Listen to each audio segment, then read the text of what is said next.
మనం ఒక్కొక్క లేబర్ చట్టం చూసి దానిలో వచ్చిన ఇంపార్టెంట్ అంశాలు ఏంటి, మేజర్ హైలైట్స్ ఏంటో కూడా ఒకసారి చూద్దాం. కోడ్ ఆన్ వేజెస్ ఏదైతే 2019లో వచ్చిందో ఇది చాలా చట్టాలు, payment of wages act, minimum wages act, payment of bonus act, equal remuneration act, ఇలా చాలా చట్టాలను సింప్లిఫై చేసి కన్సాలిడేట్ చేసి రేషనలైజ్ చేసిన వచ్చిన చట్టం అనమాట. అంటే ఈ కొత్త కోడ్ ఆఫ్ వేజ్ లో ఏదైతే కొత్త లేబర్ కోడ్ వేజెస్ మీద, వేతనాల మీద లేబర్ కోడ్ ఉందో, మినిమం వేజ్ అనేది ఆర్గనైజ్ సెక్టర్ కావచ్చు, అన్ఆర్గనైజ్ సెక్టర్ కావచ్చు, ఎవరికైనా సరే మొత్తం across organise sector, unorganised sector అందరికీ కూడా మినిమం వేజ్ అనేది ఒక స్టాట్యుటరీ హక్కు చేశారనమాట.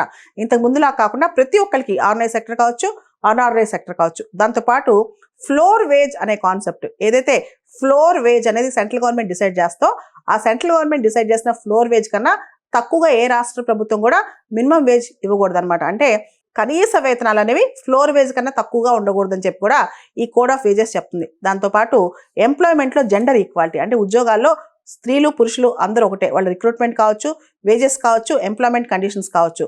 దాంతోపాటు universal coverage for wage payment సంబంధించి కూడా ఆల్ టైమ్లీ పేమెంట్, ప్రతి ఒక్కళ్ళు కూడా టైంకి వేజెస్ ఇచ్చే విధంగా.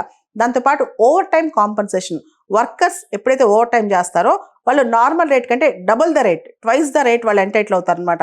దాంతోపాటు కొన్ని అఫెన్సెస్, ఇంతకుముందు ఏదైతే వేతనాల చట్టాల కింద నేరాలు ఉన్నాయో వాటికి సంబంధించి కొన్ని అఫెన్సెస్ ని డీక్రిమినలైజ్ చేశారనమాట.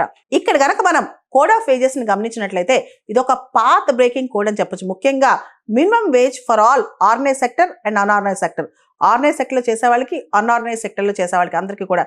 భారతదేశంలో చాలా మంది వర్కర్స్ అన్ఆర్గనైజ్ సెక్టర్లో పనిచేస్తారు కాబట్టి వాళ్ళకు కూడా ఇది అప్లై అవుద్ది అనమాట.